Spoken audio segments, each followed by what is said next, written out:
दहेज लगेगा ना तो फ्री में बियाह कर लेबू। मुँह मारो अरेंज मैरिज के 10 लाख नगद 10 लाख के गहना 10 लाख के कार तक कहाँ जाइ करे वाला प्यार। ऐसे बढ़िया तो लव मैरिज बा। कैसे लहसुन खर्चा एकर 10 रुपया के बड़ा माला मिलेगा 10 रुपया से नूर में लगेगा 20 रुपया और 200 में पंडित जी मैनेज।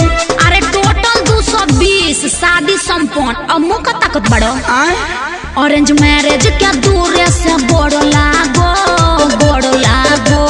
ठीक है कहता जागो ग्राहक